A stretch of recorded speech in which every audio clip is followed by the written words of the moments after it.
mean everything to me because I know you mean everything to Christ. And Christ means everything to me. I called on the Lord. I said, man, Father, this is real. Will you watch over them? Will you raise them up to be strong? I'm just a man with flesh. This is what you call for in your scriptures. You said they wore studs and fringes, they got it on. You said they will follow the Lord, they doing it. You said under your house shine, they ought to love one another. And they doing it.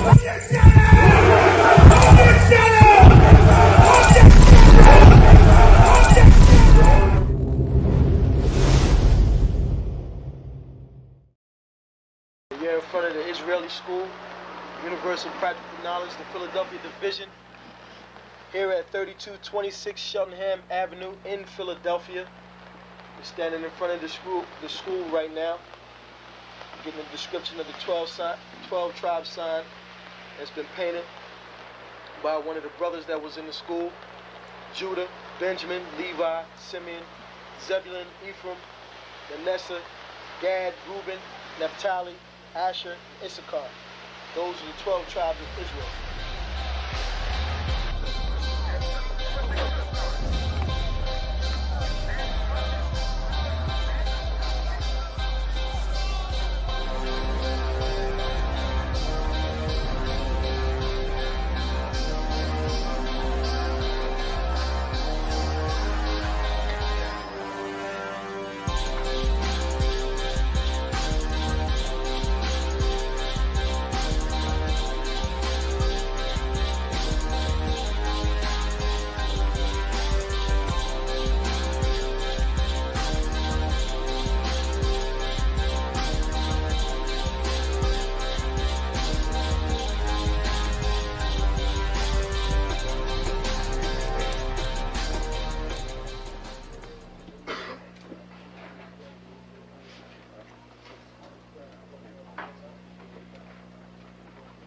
Shalom. Shalom. You've been waiting for this day, so this day has finally come. A lot of you have been wondering where this knowledge that you've been hearing is coming from, and the powerful truth that you've been hearing, how this was established. Well, we finally were able to arrange for the priests to come down from New York and spend some time with us. And I'd like to introduce them if I can. These are some great brothers. We're very glad to have them with us. We want to make them feel as warm as possible because this is their work and the extension of their work and what they've laid down some time ago. I'd like to introduce, first of all, priest and Sixth Shield General, 4th in command in the nation of Israel, Lahab. I'd like to salute this brother, Majo. Barak.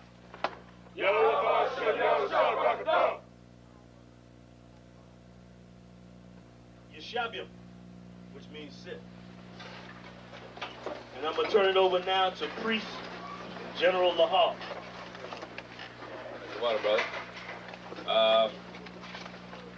I'd like to say this, starting off, we're very impressed at your school here, and we're very impressed to see that the brothers and sisters in Philadelphia think enough of the Most High and the Bible and the truth and your nationality to be a part of this, because most of the brothers and sisters are running from the truth.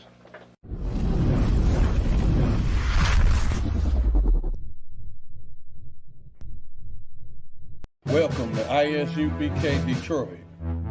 Check us out on all social media platforms. Classes are Monday through Saturday. Monday is the history class from 7 to 9 p.m. Tuesday is scripture breakdown. Wednesday is biblical law class. Friday, Lashawan Kodash, Hebrew language. Saturday, the Sabbath service. Check out our community service program. We have food and clothing drives, helping the people in need. And we also have felony expungement services available. Join us and get involved.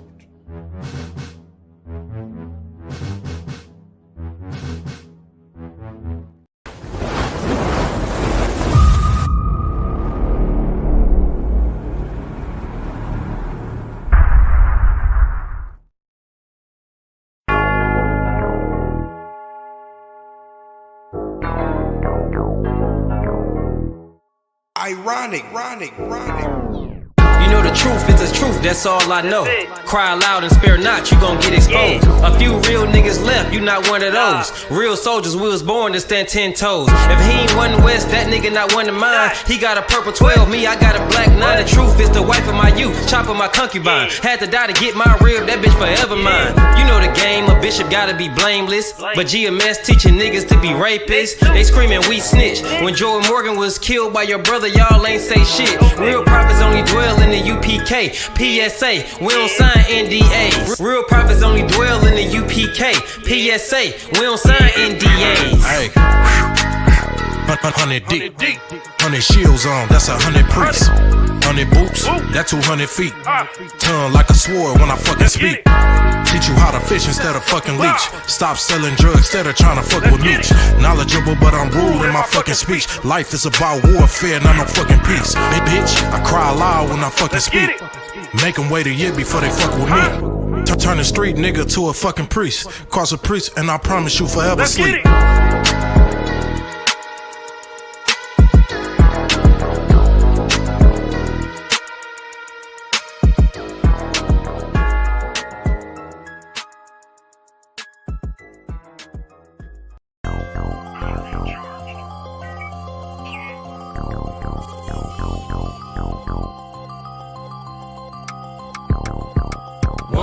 One West, that's who we are, nigga. One West. So who is y'all, nigga? One West. We want it all, nigga. That's who we are, nigga. So who is y'all, nigga? One West. That's who we are, nigga. One West. So who is y'all, niggas? One West. We want it all, nigga. That's who we are, nigga. So who is y'all, niggas? UPK soldiers got them killers with me. And I don't fuck with every spot cause it's too iffy. Real motherfucking prophet cause the Lord with me. But don't get that shit twisted, I got Drake's with me. Yeah, bitch, and that whole 50. Run up on me wrong, you gon' catch 60. Wait, you gon' catch 20. The other 30 for your homies, bitch, I got plenty. And I'll shoot this motherfucker till that clip empty. Taking orders from your bitch, you a fucking simpy. Shit, should be televised. The way I'm cutting niggas up, bitch, I'm a samurai. Niggas swear they in the truth, but telling hella lies. Stumping like you Greek, bitch, you Hellenized. The revolution gon' be televised. And what I see in my vision gon' leave you petrified. One West, that's who we are, nigga. One West. So who is y'all, nigga? One West. We want it all, nigga. That's who we are, nigga. So who is y'all, nigga? One West. That's who we are, nigga. One West. So who is y'all, niggas? One West. We want it all, nigga. That's who we are, nigga. So who is y'all, niggas? UPK soldiers lead cowards and all. So fuck a gas stop. I came with 6 pumps in my car. My niggas ready to swing. We like kids at the park. So touch a chair around this bitch and we breaking your jaw. They think we Christian, but we not. Nothing about us is soft. I don't know what you niggas on, but that shit get you off. We booted up. We came to take zones for real. Black 40 under my garment. I be dressed to kill. Fourth dimension sitting linger. I be fresh for real. Putting scripts on your corners, but these here ain't pills. We rock covers. You official if you know those drills. Bread and water, you official if you know those meals. Yeah, you niggas soldiers get rolled over. You got police in your pocket, I got a judge in my holster. Oppressors out to get us, so remain sober. Or be chained to them chains till there's nothing that remains of us. A cult leader like Christ, we got the same culture. I bang on them, tell my enemies the reign's over. I up the sig and keep pulling like a chain smoker. The game ain't changed, One West stayed the same on them. One West, that's who we are, nigga. One West. So who is y'all, nigga? One West. We want it all, nigga. That's who we are, nigga. So who is y'all, nigga? One West. That's who we are, nigga. One West. So who is y'all, niggas? One West. We want it all, nigga. That's who we are, nigga. So who is y'all, niggas? Niggas talking prophets, yeah, we got plenty. We the reason why it's Israelites around the city. Call Kazak, tells a rock, bring Shamara. We about to slide on them, see what niggas talking about. Young dog think he wise cause he a Kim head. That shit lame, they didn't survive, nigga, Kim is dead.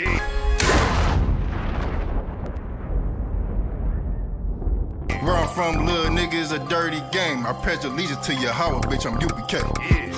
Nigga, let's talk bodies. Set up on your corner, wake up everybody. Big priest, until I'm dead deceased. The mission is complete until you're off the street. So y'all on the internet, stumping down the street. But take the poor and the weak. Touch your sister or brother, you gonna be sleep. But take the poor and the weak. One West, that's who we are, nigga. One West. So who is y'all, nigga? One West. We want it all, nigga. That's who we are, nigga. So who is y'all, nigga? One West. That's who we are, nigga. One West. So who is y'all, niggas? One West. We want it all, nigga. That's who we are, nigga. So who is y'all, nigga? Fucking with the brothers, then I'm giving out major pain. Clip full of ball heads, I'm shooting out Damon Wayne's. Driven ambition, I ain't never changing lanes. Wise as an old man, but I ain't slanging cane. This ain't a game, this shit way deeper than rap. You speaking the cap, but the shit y'all speaking is cap. I'm 5,000, but I still keep it a stack. I'm in the truth, not cause back then I was seeking the fact. Cry loud for the niggas that's deep in the back. And the Lord with me, ain't no reason for keeping the strap. We peep the attacks, niggas say we ain't speaking the facts. Stealing breakdowns every time we teaching in class. Niggas snitching, y'all out here squeaking with rats. We be on the street corners teaching that Jesus is black. We on 125th Street, Harlem, nigga, you see where we at? One West, that's who we are, nigga. One West. So who is y'all, nigga? One West. We want it all, nigga. That's who we are, nigga. So who is y'all, nigga? One West. That's who we are, nigga. One West. So who is y'all, niggas? One West. We want it all, nigga. That's who we are, nigga. Test. Let me check and see if all this stuff is going. Shalom. Let's see.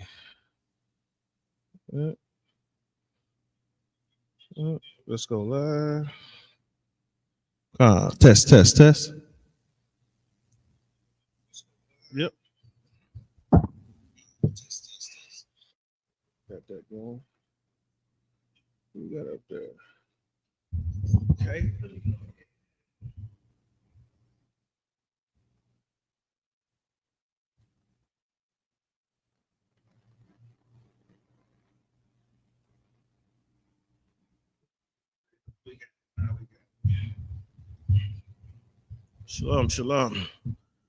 Shalom, Israel.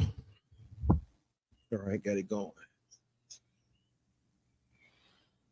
Yahweh by Hashem Yahweh Shah Brakatah, the brothers. Yahweh Shemalatah by Hashem Yahweh Shah to the sisters. We are ISUBK, Israelite School of Universal Practical Knowledge. And what we do is we are here under the leadership of Commandant General Yohana, right? ISUBK been around since 1969, right? Teaching blacks, Native Americans, Hispanics, who they are from 125th Street, Harlem, New York. Now we spread it all over the globe. We taking over, right? Couple things. One is make sure you like, share, and subscribe to the classes, right? We got classes damn near every day of the week, right?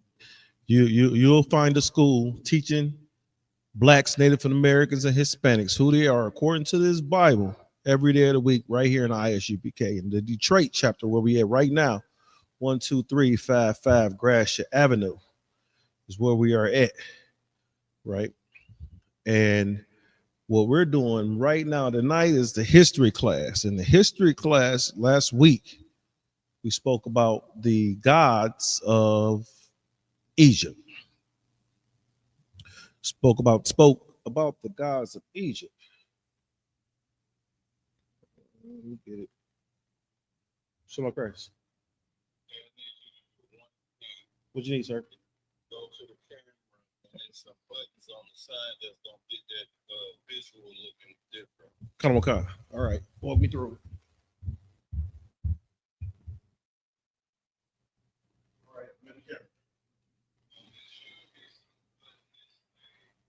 Thumbnail.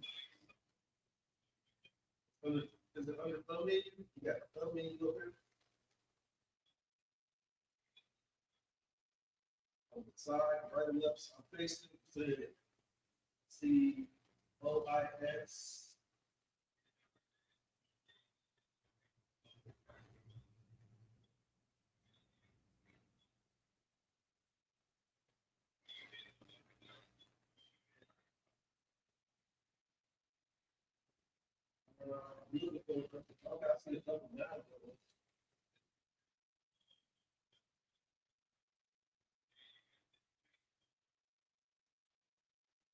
See, shutter,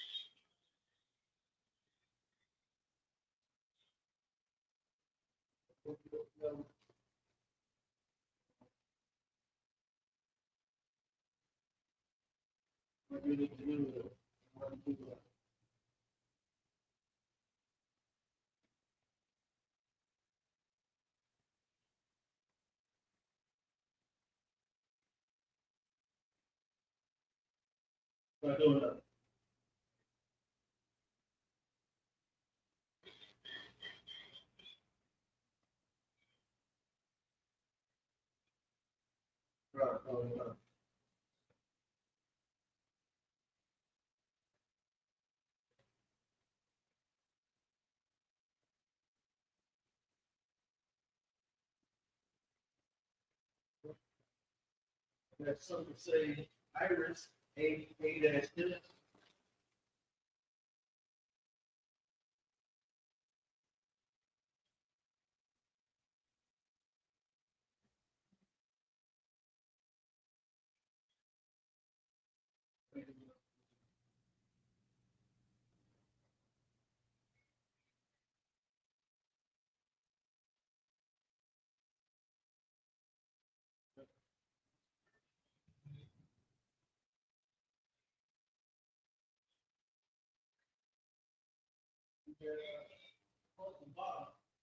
You got Iris A-dash, you got O-I-S, O-I-S.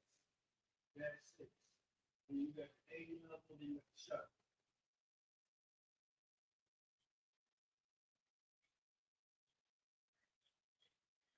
Yeah, it does that, but it doesn't do anything when I hit the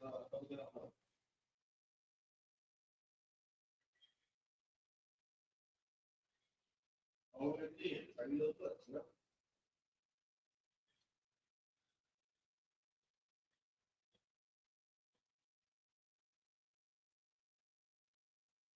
So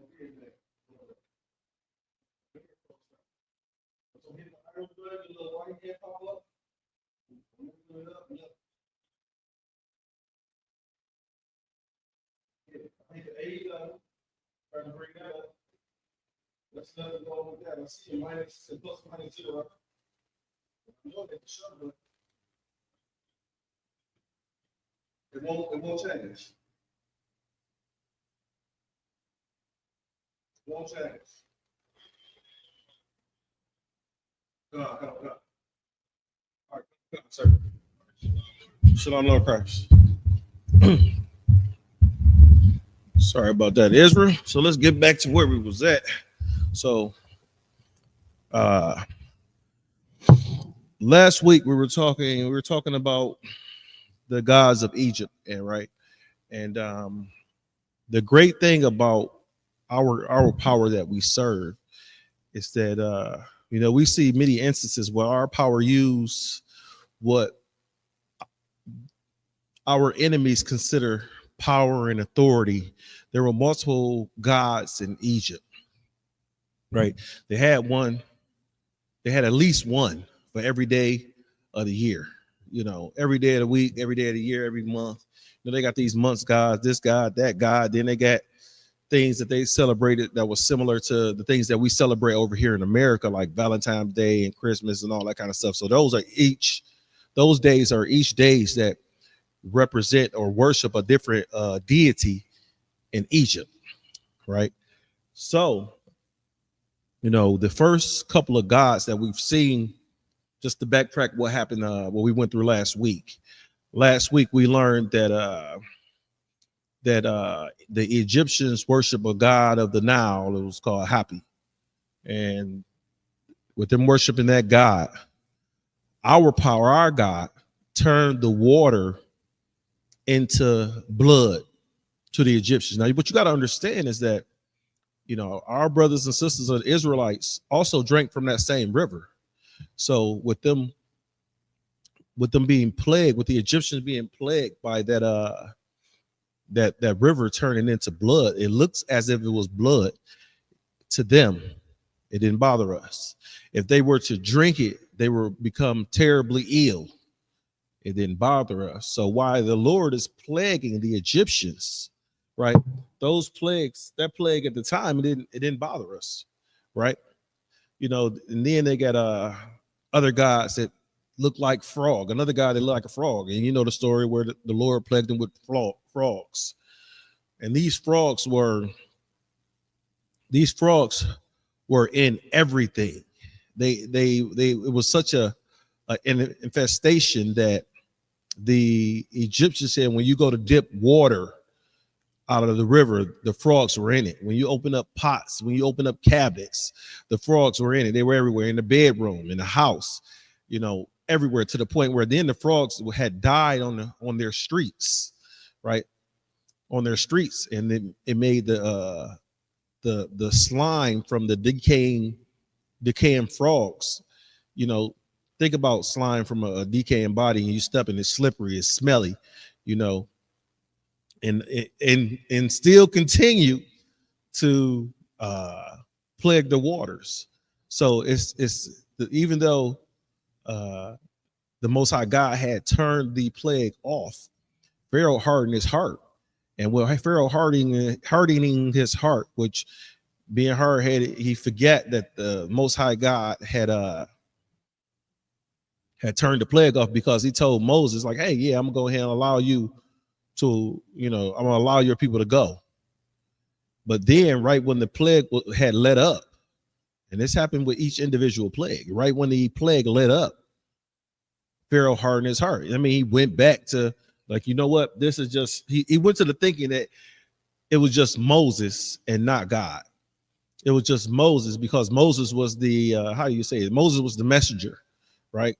And he figured that, you know, he has sorcerers and musicians and stuff like that, and they could do some whatever crap that they did. So now Pharaoh's thinking like, hey, you know, the plague let up, right? He thinking Moses bringing in these frogs. You know, you got the plague of the locust. You got, you know, so many other different plagues that we'll go over, right? He thinking Moses brought these plagues in, and then once Pharaoh agreed to release the people, what ended up happening is Pharaoh was like, oh, the plague is up. Oh, no, get them back. Let's go get these Egyptians back, right? And understand not Egyptians, let's go get these Israelites back. And you got to understand, just the same way that over here in America, Black man, Native American man, Hispanic man, America cannot function without you. America cannot function without its slaves, right? Understand that you are a slave in today's American society, and this America cannot function without you, right? Think about what happened right after COVID. What you got to understand is COVID was a plague from the Most High God, right? They stopped playing football. They stopped playing basketball. Understand that these are, if you're familiar with like the Colosseums and how they had these different war games and stuff like that inside the Colosseums, right? Baseball, basketball. Now, there's nothing wrong with, you know, a little entertainment, but these things are similar to the games that they had at these Colosseums, and it was just designed as a distraction to keep the people from, what it was said was, it kept the people from going to war, right? And it kind of kept their mind off the oppression, because now think about it. If we're here in Detroit, with us being here in Detroit, you have the what teams you got here? You got the Lions, the Tigers, you got Red Wings, you got Pistons, and you'll have some of the most you'll go out there, and I went to the games before, and you see your oppressor out there, and you could be sitting next to him during that football game, during that basketball game. Y'all, yeah, y'all right there together rooting on this team. But then as soon as that game is over, you go back to being the same old oppressor he was doing. You a nigga in the parking lot. You're a nigga in the parking lot, right? So while your team is behind, you're back there like you're all together in unison. Like, yeah, we got to win this game. And so, you know, you're so intense and it's impactful.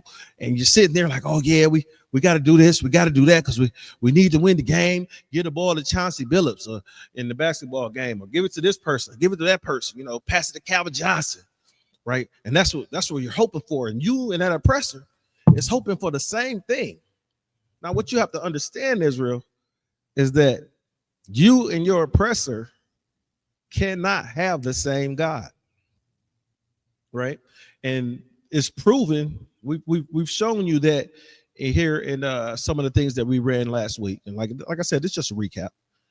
We've shown you that you and your oppressor cannot have the same God, and the reason why you and your oppressor cannot have the same God because one, you are a slave, right? And the oppressor, right? He's not praying that his slaves to get free. You are praying that you can be free. You want to, you want to be free. You no longer want to be a slave. And since you no longer want to be a slave, you and your oppressor can't pray to the same God because you can't be free and a slave at the same time. Because your oppressor is going to pray that he multiplies slaves. He's going to pray that his slaves are diligent and efficient, and you just praying for freedom. And with you praying for freedom, you're praying for freedom. You want that pressure. You want that yoke of iron off your neck. You want that pressure off your back. And the oppressor is saying, no.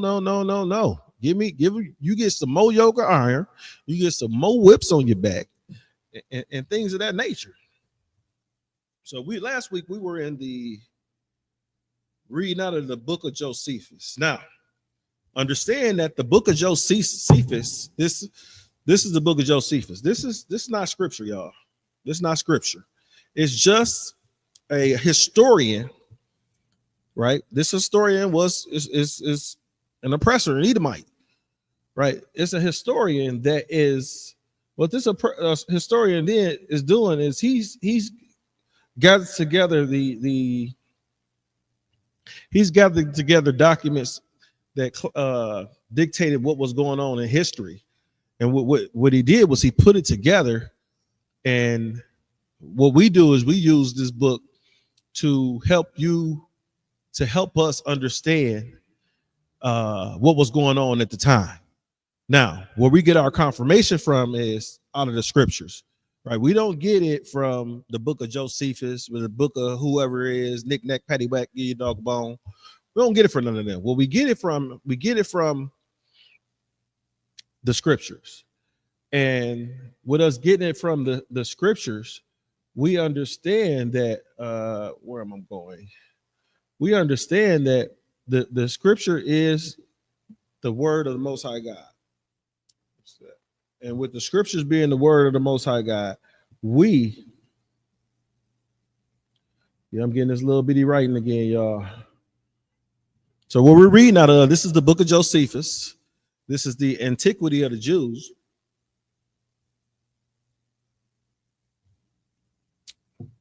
Right. And so let's see where we're at. We're going to go to book 2. How the Hebrews conducted under Moses. No.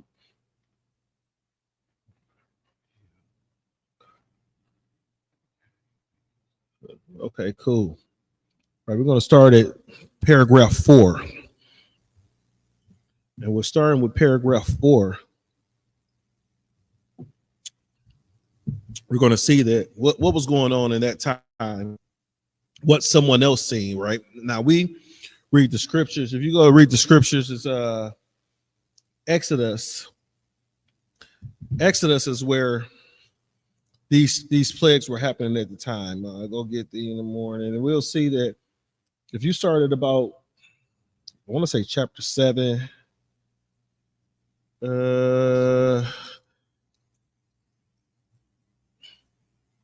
So God gave us instructions in 6 to Moses, right?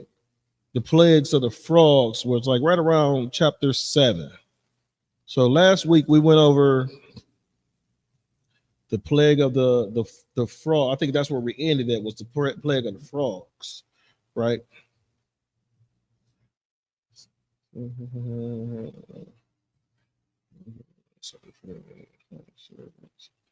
And the river turned into blood, right? So understand that Moses right? According to the scriptures, and we right here, just still recapping on last week. It says, this is Exodus 7 and 20. It says, and Moses and Aaron did so as the Lord commanded. And he lifted up his rod and he smote the water that were in the river in the sight of Pharaoh. So Pharaoh is sitting there. He's sitting there watching Moses do these things. So when he watched Moses smote, which means to strike the river with his staff, right? So imagine Pharaoh standing there. He sees Moses strike the river with his staff.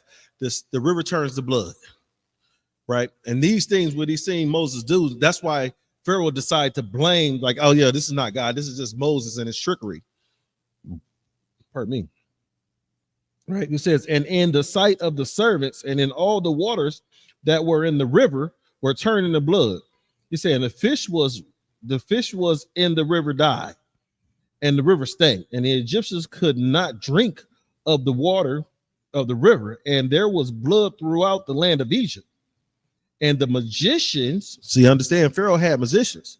He says, and the magicians of Egypt did so with their enchantments, and Pharaoh's heart was hardened. Neither did they hearken unto them as the Lord had said. And Pharaoh turned and went into his house.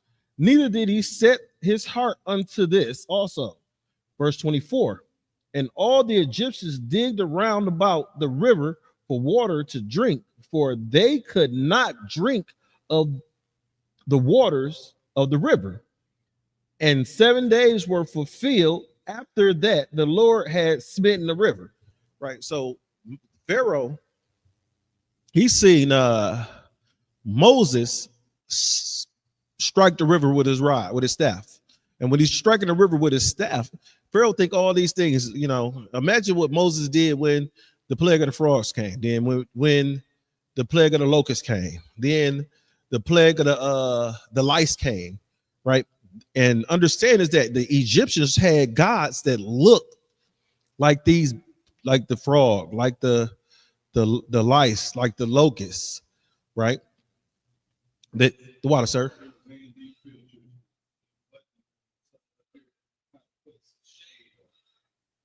You have to show, just take a kind of what. So is that something that so somebody just accidentally hit the switch, or is this kind of what? Sorry, the water. If you allow, if you want to take over the class, it's up to you, sir. What I'm going over right now is the plagues and comparing it to the book of Josephus. Kind of what, sir. So, right, and so like I was saying, is that Pharaoh saw Moses perform these actions before a plague had this plague of the blood and the water had come forth. So with Pharaoh, he's standing right there. Understand, he doesn't believe in the Most High God.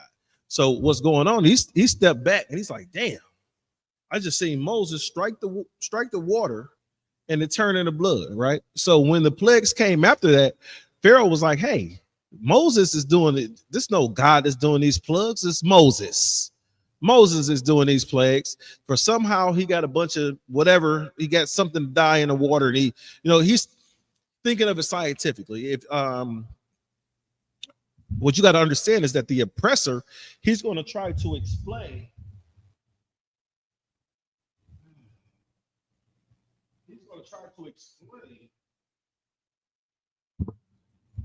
Look at me rushing. I ain't even set up correctly. I'm about to get checked for that. I understand. Sir, you want to get here? Oh, you can do it. Yeah. So with the oppressor tries to explain scientifically, and there's a mic right there if need be. The oppressor tries to explain scientifically these plagues, right? There's every time something happens in the something happens that is what they call it, natural disasters. You know, anytime you have a natural disaster, understand the oppressor. We understand here in Israel, right? We understand that it's a act of God. We understand it's an act from the Most High. So COVID, it's an act from the Most High. When you see these tidal waves that wash up on shore and wash these houses away, like in Japan, they had what you call that when the big tidal wave comes through and wash their ass away because they need a bath. Like tidal wave. What's it called? A tsunami.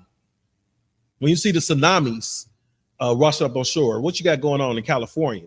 You got California is burning up right now. These are what the oppressor would consider natural disasters. Maybe everything except for the fires in California, because they said that somebody set that fire, right? But look how much land that is burned. Look how much trees and houses, and people have to leave. These plagues make you have to leave the area that you're in and go somewhere else. In COVID, we had to quarantine from each other, people that you've seen, people that you talk to every single day, right? You couldn't go see your mother. You couldn't go see your father, right? You have to stay 6 feet. Think about it. You have to stay 6 feet away from your loved ones because the Most High God plagued this earth. And then what the scientists are going to try to prove, because what they try to do is disprove God and prove science. So the scientists are they try to disprove that this is an occurrence of the Most High, and say, all right, cool, we got some Moabites eating rat and bat and stuff like that over in Moab, and with them eating rat and bat in Moab, they they got this virus and they spreaded it across the globe, right? You had American civilizations, African civilizations, European civilizations shut down because of COVID, right? Now, over in Egypt at the time, we went all the way up to the plague of the hail. And they said that, understand that Egypt is a warm climate. So the plague of the hail, they said the hail was so bad that it was worse than the plague of any northern countries. And you understand, northern countries get the cold and the snowfall that can have huge size hail balls fall from the sky and destroy property, right?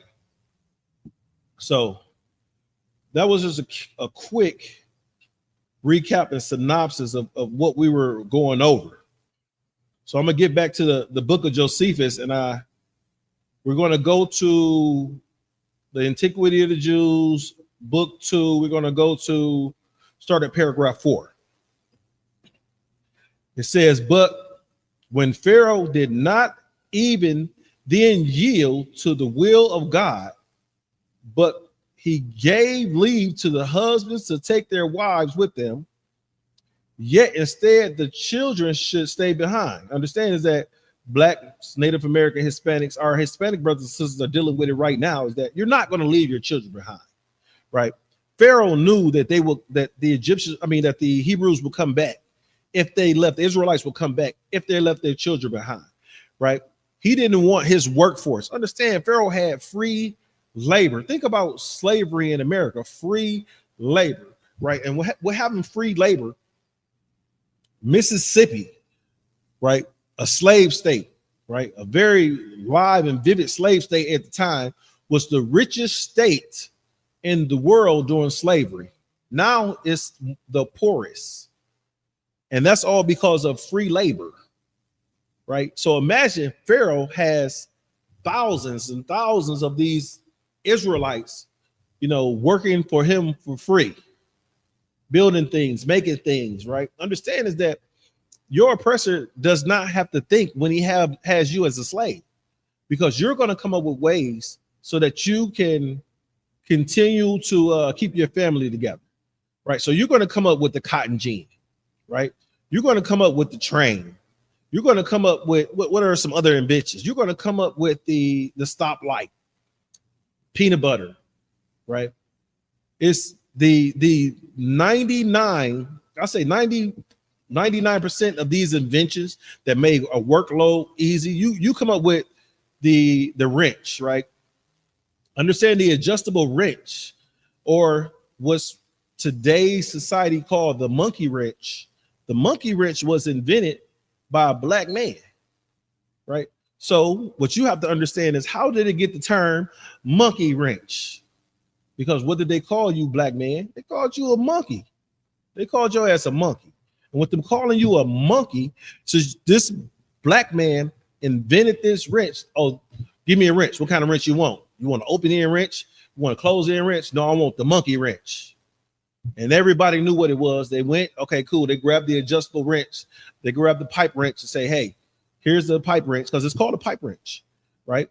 It has an adjustable bite on it to adjust the size of whatever pipe you're going to open up. Let's go get the monkey wrench. So let's keep going. You got right there. This is just the book of Josephus in PDF. Yeah. All right, you got a PDF reader? Do I got a no, sir? All right, I'll hook you up with one. That way you can read it in the audio book form and be done with the whole book in like a couple days, a couple hours. Oh, okay. Yeah. So right here we go. It said God resolved to punish his wicked with several sorts of calamities, and they were so worse than the foregoing, which yet had a general afflict to them. For their bodies and terrible boils, right? Has terrible boils breaking forth in blains, while they were already inwardly consumed, and a great part of the Egyptians perished in this manner. But the king had understand is that these plagues are causing the Egyptians to, wow, I'm a big fella now. These plagues are causing the Egyptians to die, to become to pass away. And with the plagues of Egypt causing the Egyptians to pass away, understand that they're getting sick, right? They're coming up with these type of ailments. This right here is the boils, which I believe that was like the hemorrhoids, right? That's Barack got talking about. That's major close.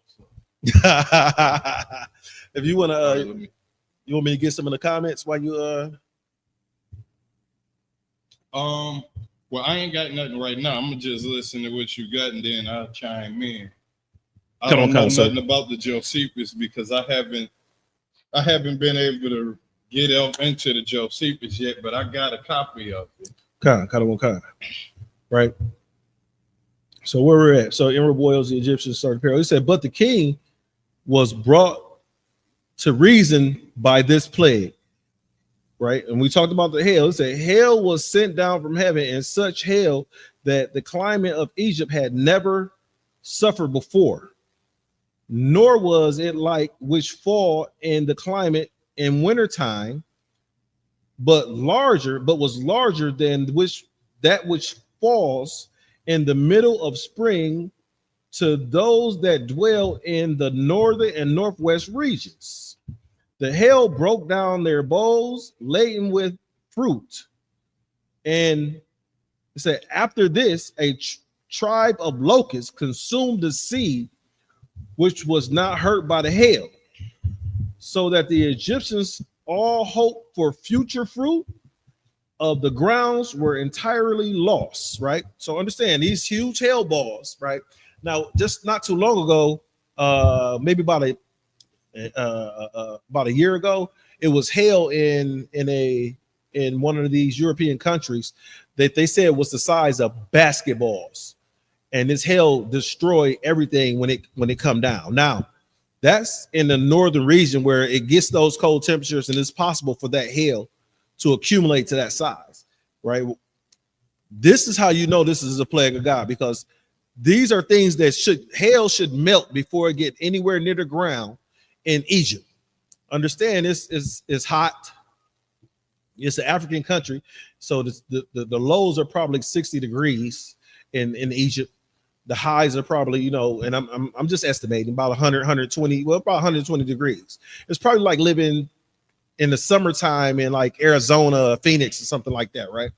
So everything that came down, this hail came down, destroyed all their bowls that carried their fruit, their seeds, right? And everything that the hail didn't destroy, the locusts, it said a tribe of locusts came through and devoured the rest of the seeds. So now they have these seedlings were their future seeds. So after they go ahead and harvest, right, they allow the ground to rest through the wintertime, and then they'll go back and plant these seeds in the springtime so that they can have a harvest again in the fall. Right? So we're going to jump to 6. It says, but when God has signified that which one plague he would compel the Egyptians to go to the Egyptians to let Hebrews go, he commanded Moses to tell the people that they should have a sacrifice ready, and they should prepare themselves on the 10th day of the month of Antichus against the 14th, which month is called by the Egyptians fair month, Nisan by the Hebrews, right? So this is what we're about to do, is we're about to get up on Passover. So now, before you get into it, right? Did you get it? How long have you been reading this book on the history class? Oh, this is just I've been looking at this like a couple weeks. All right, how long? Couple weeks. Did you get into the telling the people like the history behind the person who wrote the book?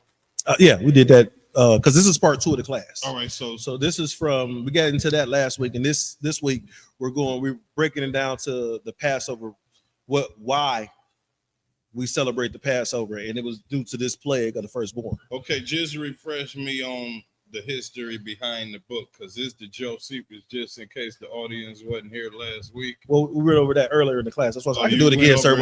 Yeah, just give me a brief just summary. Basically, Josephus is a historian, right? And what I was saying is that this is not scripturally based, but what it is just telling a story of what happened to the Hebrews during that time. I said, now, do you know the nationality of him? He's Edomite. Oh, all right, go ahead. Yeah, we went through that. This is an Edomite. So they're a non-believing Edomite, which he's telling his side of what's going on. So what's going on, he's going to use words and terminology that is not going to be what we use, because we understand God did this. Right. We understand that our power did this, right? To just similar to Pharaoh. Pharaoh thought it was just a trick for Moses. Right. Yep. So. All right. So just before you go into it, make sure everybody, this gonna be this QR code gonna be on the screen into the Passover. So make sure y'all click that link and pay your Passover fee. You can use your phone and scan that QR code on the screen.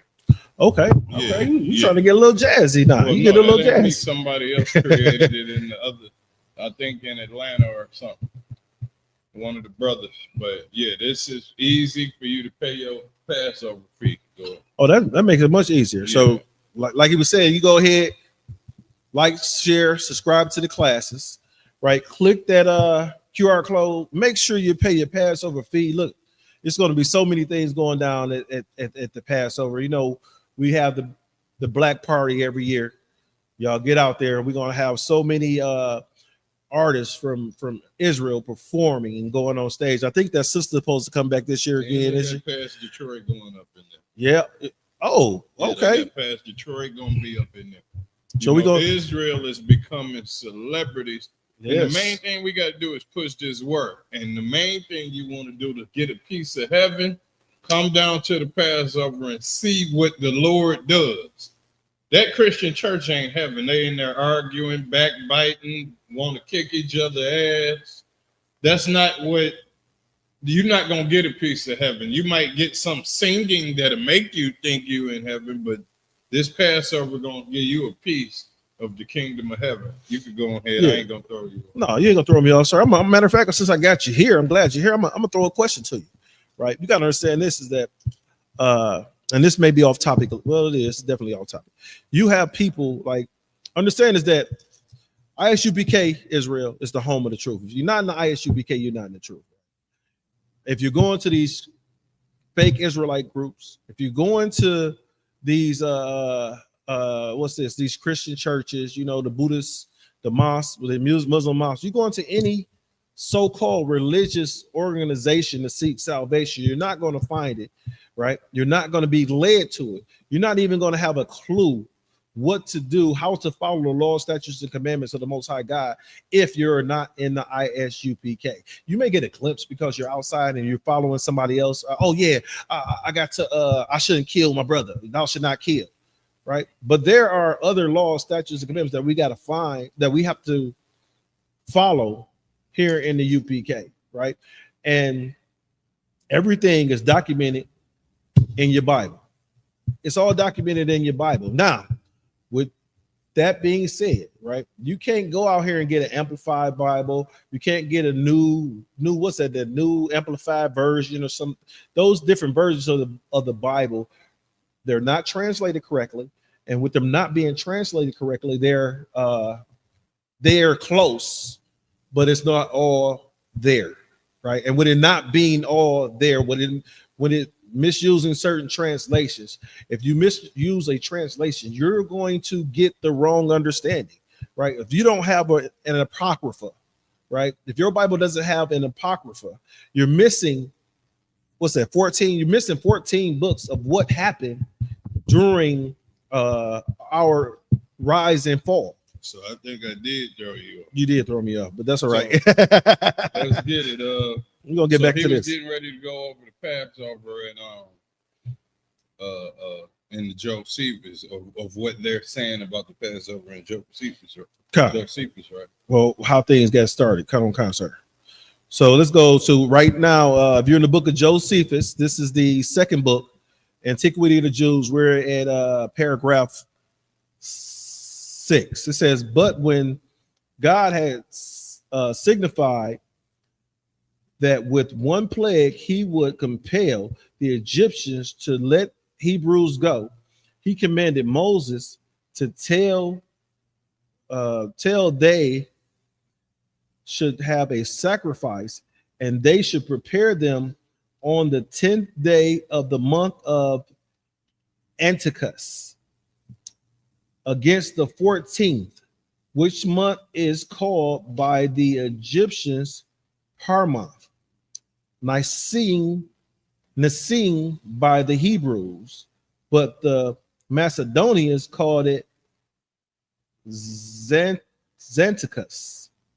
and that should carry the Hebrews with all they had. According, he had got the Hebrews ready for their departure, and having sorted the people into tribes, he kept them together in one place. But when the 14th day was come, and all were ready to depart, they offered the sacrifice and purified their houses with the blood, using bunches of hops for the purpose. And when they had supped, they burned the remainder of the flesh as just ready to depart, right? So understand is what's going on now is that Moses is getting the Hebrews ready for the departure, right? For their exodus, so that they can leave Egypt, right? And I'm gonna get it here in the scripture just to show you what was going on at the same time, right? So that Josephus is aligned to the Bible, not the Bible being aligned to Josephus. So now, is he talking about the Passover preparation where you cook the food and whatever you don't eat that day, you burn it because it just says something about burning? Yeah. So they understand is that he is saying that, all right, they've already wiped the blood over the doorways, right? They already done that. They getting ready to eat. and they getting ready to take off. That's why I wanted to finish this here. I'm gonna finish this passage, then I'm gonna jump to the scripture that align with it. Right? Oh crap. So what century? Just one more question. What century was this guy born that's writing this? I couldn't tell you off rip, sir. I have to go to the front of the book and, Let me see. and go to the information about him. Right. So it says, so when they purified the houses with blood with bunches of hops for the purpose, and when they had supped, they burnt the remainder of the flesh as just ready to depart. Whence it is that we do still offer the sacrifice in like manner to this day, and call the festival Pascha, which signifies the feast of the Passover, because on that day God passed over us and sent the plagues upon the Egyptians, for the destruction of the firstborn came upon Egypt that night, so many that the Egyptians who lived near the king's place persuaded Pharaoh to let the Hebrews go. Accordingly, he called for Moses and bid them gone, as supposing that if once the Hebrews were gone out of the country, Egypt should be free from his miseries. They also honored the Hebrews with gifts, some in order to get them to depart quickly, and others on account of their neighbors and friendship they had with them. Right? So what's going on is that the Egyptians, after the plague of the firstborn, right? After the plague of the firstborn, the Egyptians wanted the Hebrews out of their country. They didn't want them there no more. Like, understand that they understood, the Egyptians understood, right? This was the Egyptians. Just back it up. The Egyptians, after the plague of the firstborn, so the firstborn and everything was killed. Firstborn son, firstborn rat, right? Firstborn roach. If you have some roaches in your house, the firstborn roach was gone, dead, unalive, right? The cattle, horses, cows, all unalive. Birds, unalive. Fish was already, most of them was already died because was unalive because of the plague of the blood in the river. But they were still walking around or swimming around unalive, right? So all these things went down in Egypt with the plague of the firstborn, right? So the Egyptians went to Pharaoh. Pharaoh's their ruler, their king. That'll be like let's see, one of the oppressors going to Trump, like, hey, kick these niggas out the land because the Lord is kicking our tail because they still here, right? So the Lord has just unalived all the firstborn of Egypt, right? Say, except for the Hebrews who performed the sacrifice, wiped the blood over the doorway, and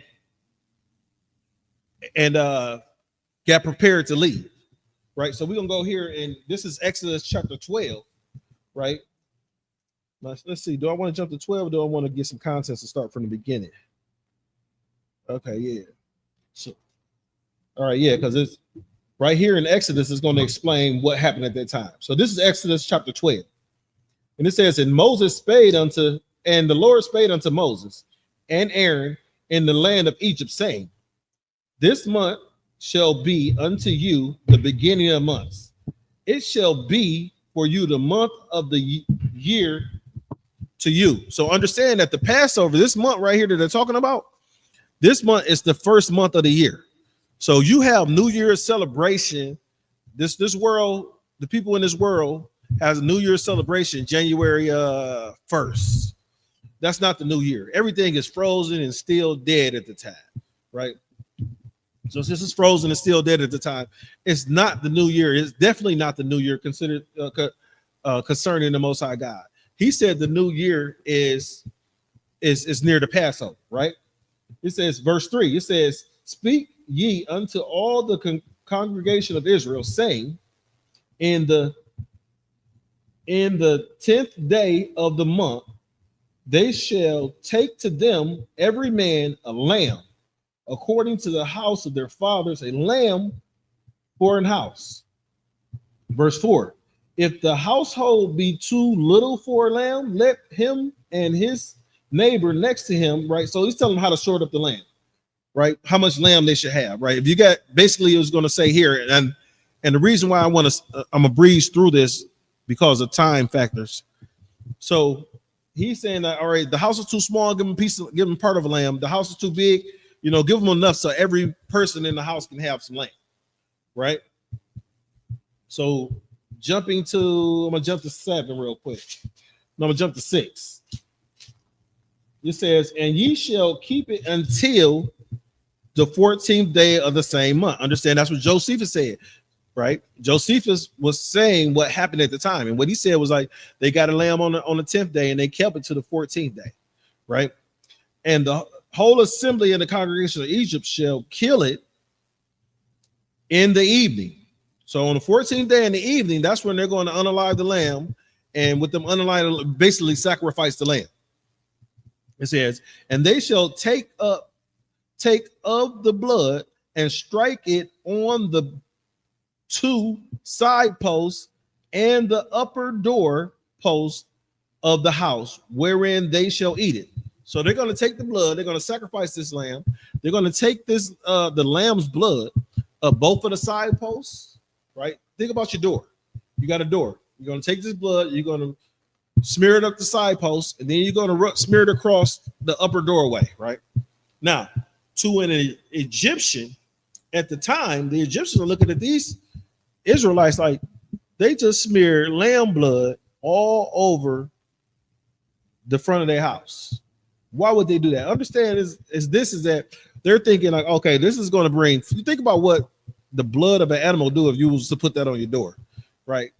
Currently, you'll see the flies and you'll see all those type of things go on. You can cause sickness, right? The Egyptians are seeing this and they're thinking it's weird, right? Understand these Egyptians are Africans. These Africans are seeing these Hebrews smearing. They're like, this is weird as, this is weird. But at the same time, they thinking it's weird for the Egyptians to do that. I mean, for the Hebrews to do that when they allow horses to urinate on. It's part of their sacrifices, right? Part of their worshiping. So what's weird? You smearing blood on the doorway of your house, or are you allowing a horse to urinate on you? What's weirder, Israel? Would you sit there and allow this horse to just, and a horse probably got a couple liters of urine when he goes. So you just gonna sit there and allow this horse to urinate on you? No, you're crazy as hell. Verse 7, it says, and they shall take the blood and strike it on the 2 side posts and on the upper doorpost of the house, wherein they shall eat it, right? So they're going to strike this, put this blood on the side post and the upper post in the house that they're going to eat the sacrifice at. It says, and verse 8, it says, and they shall eat the flesh in the night, roast with fire, and unleavened bread, and with bitter herbs that they shall eat it, right? So you go ahead and put your herbs on there, you roast that lamb with, today you would probably call it grilling, right? You'll go ahead and throw it on the grill or something like that, or you'll put it in the oven, right?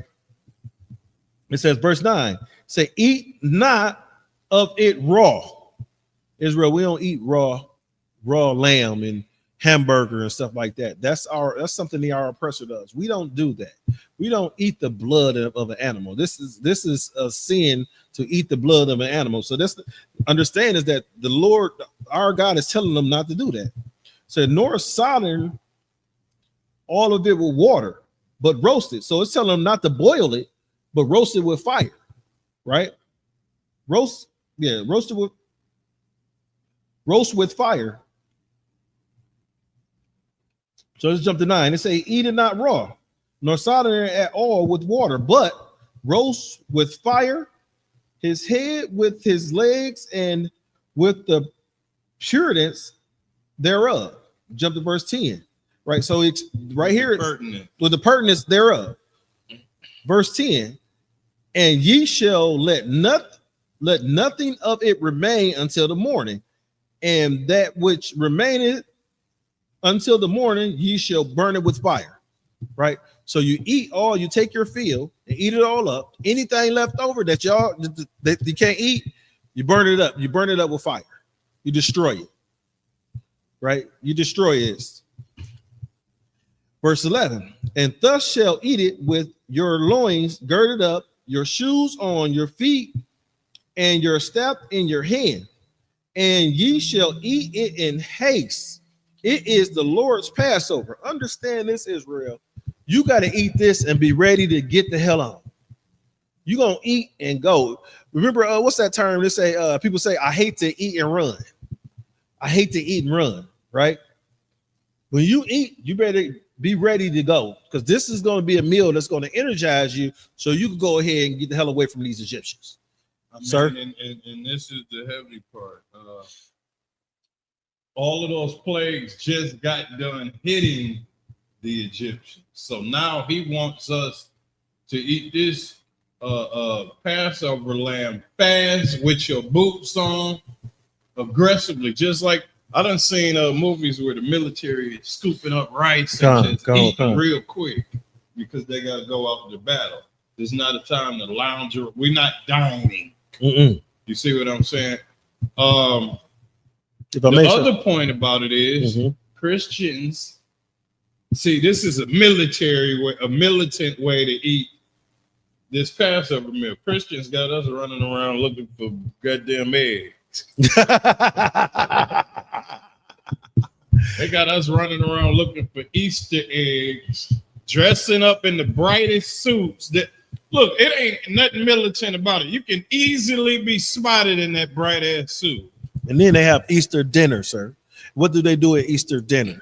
They sit down, they talk to you. You're sitting at the table. At Easter dinner, you're sitting at the table with the man that assaulted you as a child, that took advantage of you as a child. You got to sit at that table with him. Trying to please your mama. Trying to get over it. Yeah. You know, having all kind of stupid thoughts of the action over and over again while you eat. Like it's the whole time you sit there, I'm here to please my mama, and then in the back of your mind, you're hoping that he don't chew up a piece of the ham fully when he swallows it. So you know, this is not the way America taught us how to celebrate Easter, which is the fake version of their Passover or whatever. The Bible says Easter is the Passover. They got us celebrating Easter and these two type of meals, and the way we celebrating it is the total opposite. If I may, sir, go ahead. Not the Bible say that Easter is the Passover. I mean, Easter means America. America has you understanding or believing that Easter is the Passover. Right now, what you have to understand that Easter represents the Passover. Right. Then it's going to tell you Easter is when Christ went to the cross. Right. So it has multiple meanings, which it means nothing. I'm talking about when you go into the Hebrew word. The word Easter means Pascha, which is for Passover. Means Passover, but it has nothing to do with the Easter today. That's basically. Yeah, it has nothing to do with sir. So what we're being taught is that when you have that so-called Easter dinner, you sit down, you relax, you loosen up your belt so you can get some more food in there. Think about the things that you do, right? According to what the Lord told you to do here in verse 11, right? You take your shoes off because mama don't want you to walk on the carpet because she just got that brand new carpet. She'll spend $500,000-$600,000 for the carpet alone. The house is falling apart, but there's new carpet in there, right? You take your shoes off. You're watching it. What's going on during that time? Is it basketball? Football? No, it ain't football. Baseball. It's basketball probably. So you probably watching the basketball game, right? You seeing LeBron James run down the court and dunk on folk. You got your belt loose. Your shoes is off, right? You relax while you're slowly consuming this food. And to keep people from feeling comfortable about all these thoughts, you sitting there, you waiting to get unalived by somebody. Mm-hmm. That's how relaxed you are. You're waiting to die. And not you so relaxed, you waiting to get unalive. You're not like the Lord told us to behave in the Passover in the ancient biblical past. Come on. See what I'm saying? Because right now, people probably thinking, you know what? I'm gonna watch the game on Sunday. Mm-hmm. Well, set yourself up for failure by doing that. Come on. Understand that these Hebrews, they weren't ready to watch no game, right? They weren't preparing to watch no game. They weren't preparing to have a game night at the house. You game night. We're gonna chill. We're gonna party, right? They wasn't prepared to do that, right? Right here in verse 11, this is 12, verse 11. It says, "And thus shall eat it, and with your loins girded," right? With your shoes on your feet, your staff in your hand. You got to eat this like you ready to go to war, right? You got to be prepared to go to war. You sitting there, you got your strap, you got your shoes tied up, you're eating, you're looking out because you don't know what's going on. You don't know what's about to happen. All you're doing is performing and doing what the Lord told you to do. You don't know what's going to happen next, right? So you got to be prepared and ready for anything. And that's what you say with your loins girded, right? Get your war belt on. Get ready to move, right? This is going to be a strategic move. We're going to move all these people at one time. Imagine if you're moving 200,000 people at one time, right? It has to be organized. It has to be militant. You got to be ready to go, right? And then this is what's going on right now with the Hebrews, right? So it says, your staff in your hand, and ye shall eat it in haste. Understand what haste means, right? You're going to eat this in a hurry. You're not going to sit there, sit back, watch the game. Hey, Kodash, I'm eating on something. You say, damn, you shouldn't go up there and dunk on that boy like you're not eating like that. I'm like, Kodash got his food, I got my food, we about to eat because we about to go. Right? We're going to war. Your kids, hurry up and eat that goddamn food. Shut up, talk and eat. Shut up and eat. That's what you do. You shut up and eat. You eat it in haste. You got to be ready to go because when the Lord say move, move, right? It says, now we jump to verse 12. It says, for I will pass through the land of Egypt this night. The Lord said, I will pass through the land of Egypt this night and will smite all the firstborn in the land of Egypt, both man and of beast, and against all the gods of Egypt, I will execute judgment. I am the Lord. Right? Understand this. So we got any comments? Can you read the comments? Yeah, I can't see them. I just made them bigger just now. So it says, if you don't mind, say it out loud for me.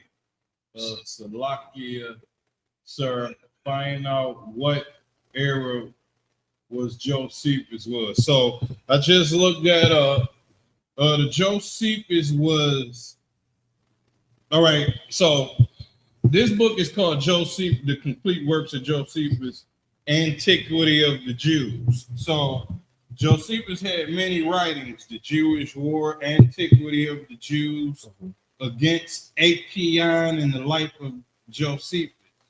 All right, so a lot of them are written around, the last three was 93 AD to 99 AD.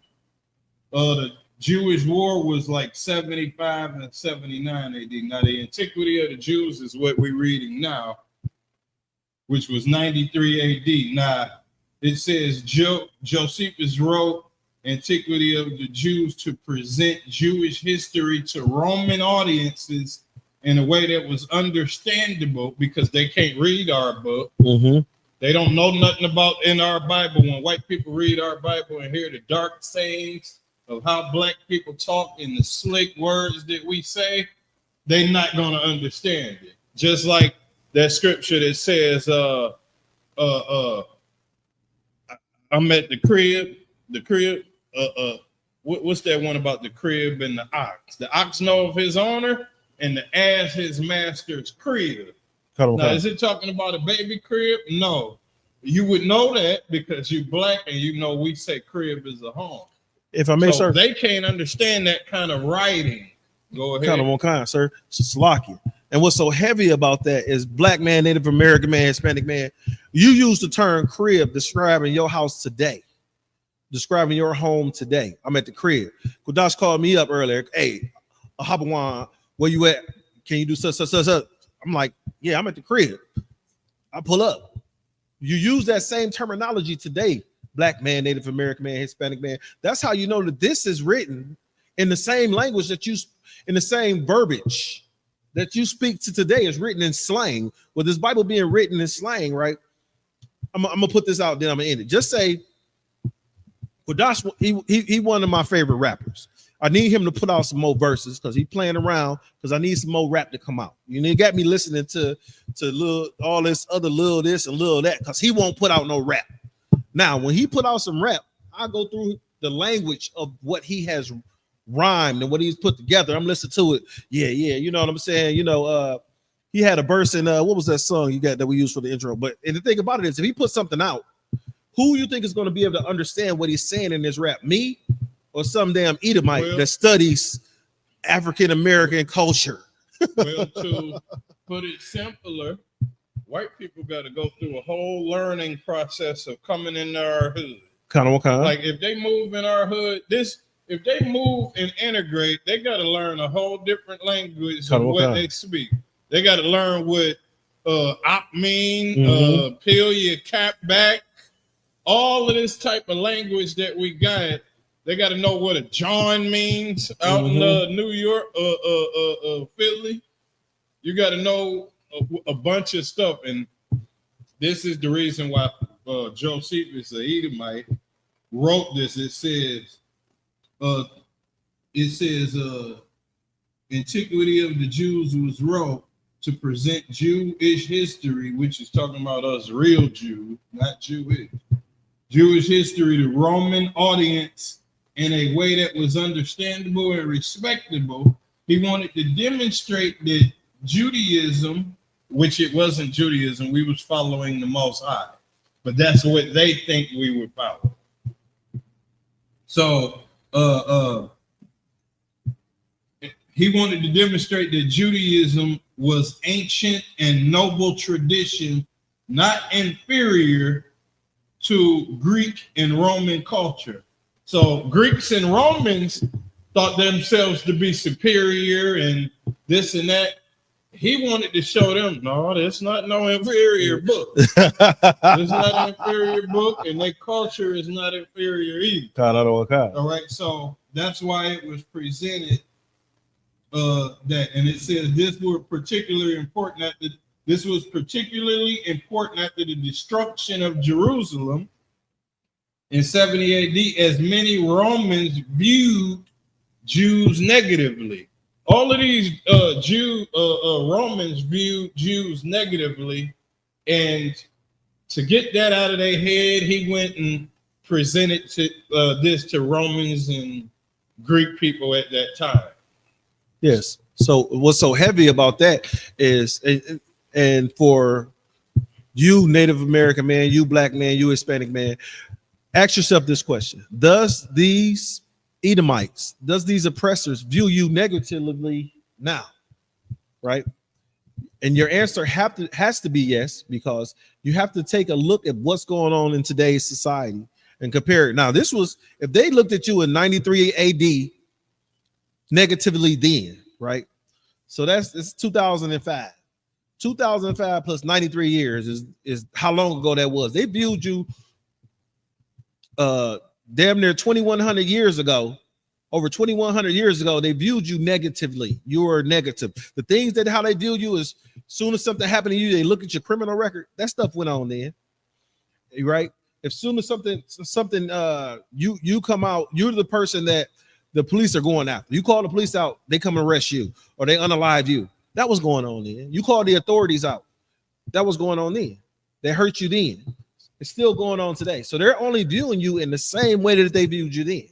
Their view of you has not changed. And matter of fact, let's get deeper, because we we're damn near going off into just talking about the origin of this book. Gets off into the history stuff that I was talking to the brother last week about. Now you owe me that chronicle lineage breakdown, but I'm not going. We're gonna get off into a portion of it. Now we just read that the reason Josephus created this book is to present it to not Jewish, but Romans and Greek people that viewed Jews negatively. Now let's get into why they viewed us negatively. Why did they view us negatively? Because guess what? We were in captivity under the Greeks.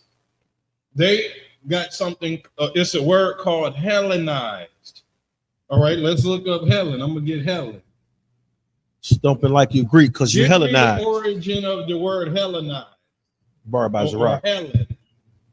Now watch what it says. This is what was going on in Greece. So it says the word Hellenized comes from the Greek root Hellenizo, which means to speak Greek or to adopt Greek. The Greeks wanted everybody to adopt them.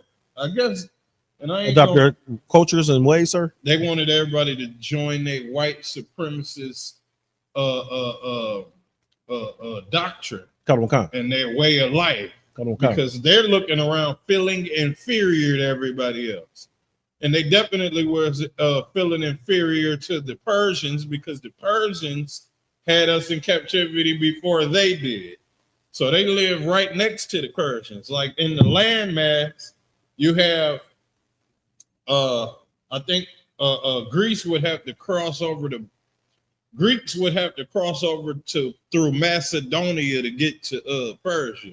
Okay. Last time I looked at the map, so they was that close. They could have either came over by water and got over there to Persia, or went through Macedonia around the top, like we got the Canada, the Upper Peninsula.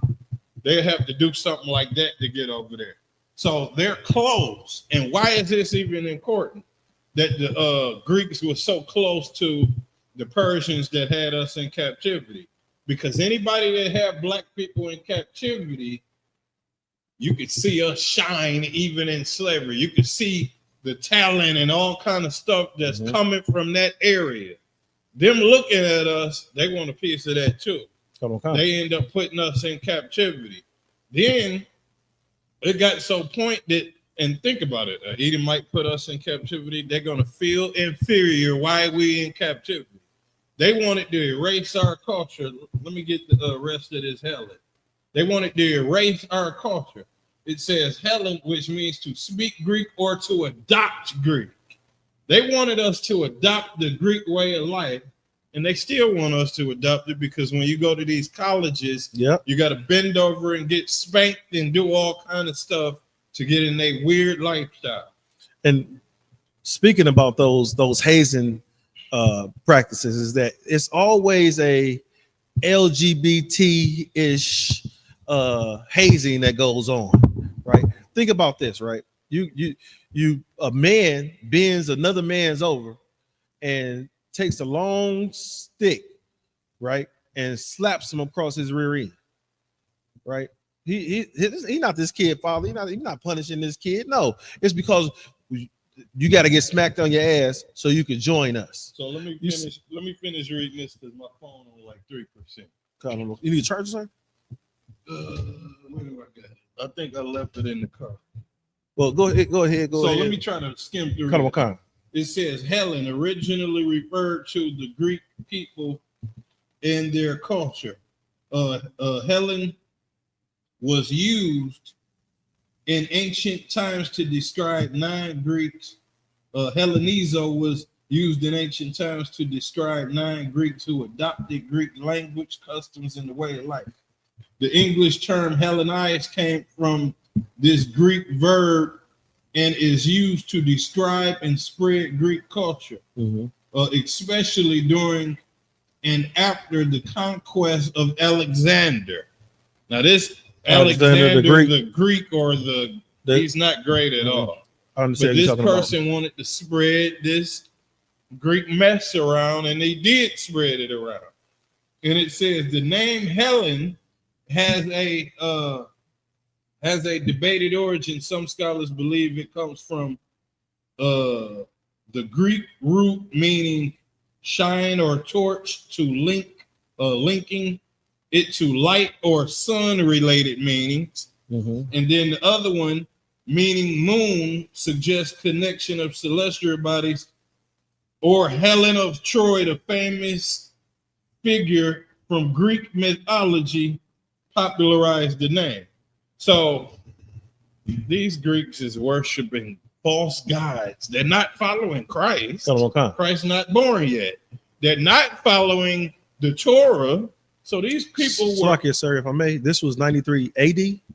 Hold on, when Josephus read this in 93 AD. Josephus did this in 93 AD. And this was before. This was before Josephus. So now you got people, you got Greek people that got Israelites in captivity. And guess what religion were they following? This is why it's important to notice. What religion were these people following at the time? They was following Helen of Troy. They was following something else other than the Bible. So when people try to blame the Bible as for brainwashing us, you're wrong. And then when you get down to the Romans, which came after Greece, which took after Greece, then now you see. Let's ask another question. What were those Romans following at the time of Christ? Were they following Christ? No, they was not.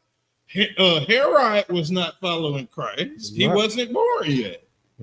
They were worshiping serpent gods and all kind of pagan activity. And this is where Constantine and certain people got their doctrine from. This is just a snippet of that history that we could go into. What we're going to do in the week, I don't know if I'm going to be here, but what we're going to do in the future is I'm going to supply the brother with, we're going to work and go through the timeline. Go ahead. What's so heavy about what you said? No, we're still right here in the scripture, sir. What's so heavy about what you're saying is that if you go back to 12 and verse 12, right?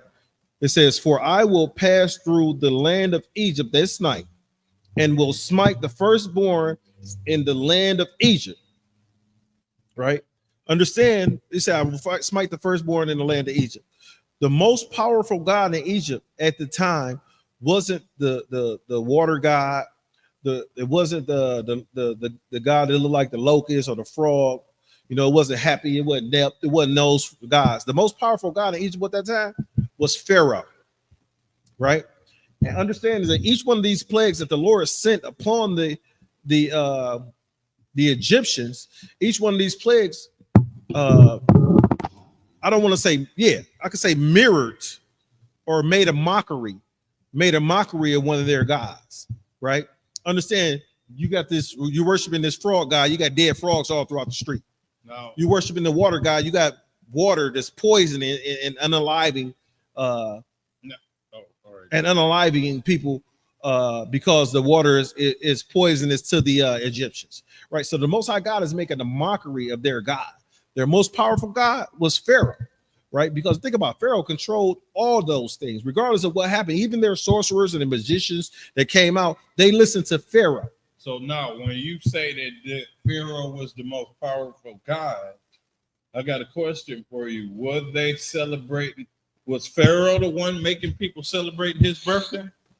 Pharaoh, I don't know about this particular Pharaoh, but at the same time, is the people, Pharaoh forced the people to worship him, right? And with him being the most powerful God, what I'm saying is that whatever he says goes. There's no, think about it, if you go against Pharaoh, you're executed. The Hebrews that if they were chosen to go against Pharaoh, they were going to be executed. That's why you got the Roman soldiers, the Egyptian soldiers followed the Hebrews out and met them at the sea before the sea was parted, because they were either going to come back or they're going to be unalived. Pharaoh was the most powerful being, right? Well, he thought he was the most powerful being in Egypt at the time, and the Most High God was just showing him, your power is nothing, is vain, it's futile, it has no authority. It has no nothing against a real, the true Most High God. And the Hebrews worship, right? The Hebrews followed the Most High God, and with them following their Most High God, right, through following Moses, right, because they still were practicing the ways of the Egyptian, just like Adawan explained how we were following the ways of the Hellenists, which was the ways of the Greek. Understand? We've been under captivity under every single nation, right? Under every single nation, the blacks, Native American, Hispanics, the Israelites, the Hebrew, whoever you want to call us at the time, we've been under every nation. We've been subjected to every nation. And the reason why that you've been subjected to every nation, the reason why you've been under every nation, because your stiff-necked self choose not to follow the law, statutes, and commandments of the Most High God. Now think right? about this. Mm-hmm. This is a heavy point of how somebody become a God. In Genesis chapter 40, in 20 verse through 22, Pharaoh had us celebrating his birthday. He was celebrating his birthday. It said, and it came to pass the third day, which was Pharaoh's birthday, that he made a feast unto all his servants and lifted up the head of the chief butler and the chief baker among his servants, and he restored his chief butler. So again, this is a different Pharaoh. That's why I said I don't know, but this is a Pharaoh before. So he probably followed the same customs. They following the same customs of this Pharaoh, because that's how it happens. Mm-hmm. It starts off as some old tradition. 100 years down the line, they're celebrating birthdays. And I'm not saying that the Israelites celebrated his birthday. I'm saying that adds power to these people becoming gods. Because if you look at it today, just say somebody got a birthday, right? It's their birthday, whatever. And if you choose not to wish this person happy, you ain't wish me happy birthday. Nigga, it sound LGBT-ish, right? You're a grown-ass man. You got dollars pinned on your chest, on your shirt, and you walking up to another grown man, you ain't wish me happy birthday and pin no dollar on my shirt. No, I'm not touching your chest, nigga. I'm not saying all that happy birthday and all that kind of, I'm not saying that to you because you're a man and I expect you to be one, right? So you go out and pout and cry because this other man didn't wish you happy birthday. That sounds a little effeminate to me, sir. I don't know how somebody else can take that. Well, what you mean about the birthday? Yeah, about the birthday. Think about if you don't wish somebody in the world happy birthday. Well, think about the spirit of them when they say that you better wish. Yeah, because you said think about when they don't. Think about the process of them trying to get you to do that. Yeah, and where it originated from. It come from an aggressive nature of unaliving somebody. If you don't pay no attention to me, it's my birthday. What peasant would be able to get people to celebrate his birthday while the king was sitting over there? Nobody. None. Who's gonna celebrate your birthday? None. Now, if the king says celebrate my birthday, death come behind that if it doesn't get celebrated. So now you understand how these people become gods, because who's celebrating you? Why are they celebrating you? I can see if he was doing something, but you're not doing nothing but putting us in captivity. That's it. We all struggling under your leadership. Damn right. So they was celebrating birthdays by force, which gave these people power that lasted for decades and centuries after they died, which made them gods. It was my whole point. It's still going on. Certain to this stuff day. Like that made them gods. But go ahead. I ain't mean to throw you. No, you ain't throw me off, because what I want to do is get to the last part of this same scripture in Exodus chapter 12. Right? It says, and will smite all the firstborn in the land of Egypt, both man and beast, and against all the gods. That's what I was getting at. Against all the gods of Egypt, I will execute judgment. I am the Lord. So the Most High God not only unalive all the firstborn man and beast, right? He cast judgment against their gods, right? Against their gods. Think about this, and this was what I was getting at. when I said they worship the Happy, the water god, or Nep, or all these other gods that they were worshiping. When they worshiped these gods, the Most High God was casting judgment on their gods because what? At the time of the Passover. Because guess what? Israel, you decided to do what the Lord told you to do. You decided to, okay, cool, I'm gonna eat this food in haste. Before I eat this food in haste, I'm gonna sacrifice this lamb. I'm gonna take this lamb on the 10th day, right? I'm gonna keep it to the 14th day. On the 14th day, I'm gonna sacrifice this lamb. I'm gonna take the blood and I'm gonna put it on the doorpost. Right after I put the blood on the doorpost, I'm gonna go inside. I'm gonna put my shoes on. I'm gonna put my gear on. I'm gonna be ready to go. Right, we're gonna prepare this lamb. We're gonna roast it. We're not gonna boil it. We're gonna roast it. Right, we're gonna roast it with fire, and we're gonna eat. We're gonna have our fill, and all that's left over. What we're gonna do is take that. There's all that's left over. We're gonna burn it up. Right, because the Lord is going to pass through Egypt tonight, sir. The Lord is going to pass through Egypt tonight. With the Lord passing through Egypt tonight, right? All firstborn shall be unalive, right? That's 11:5. Right? So if we go back, I'm gonna jump to this is Exodus 11:4, right? It says, and Moses said, thus said the Lord, about midnight will I go out into the midst of Egypt, verse 5, and all the firstborn in the land of Egypt shall die. From the firstborn of Pharaoh that sitteth upon the throne, even unto the firstborn of the maidservant that is behind the mill, and all the firstborn of the beast, right? Understand that the Most High God said the firstborn of everything. And with Pharaoh being the Most High God has already made a mockery of all their other gods, right? Now it's time, right? And then he hardened Pharaoh's heart each time he hit him with a plague. Now it's time for the death blow, right? Understand, we serve a God that like to floss, like to shine, like to say, ain't nobody power. Oh, right? It's nobody's power, but the Most High God's power to right? There's no one's authority, no other power. Slack, yes, sir.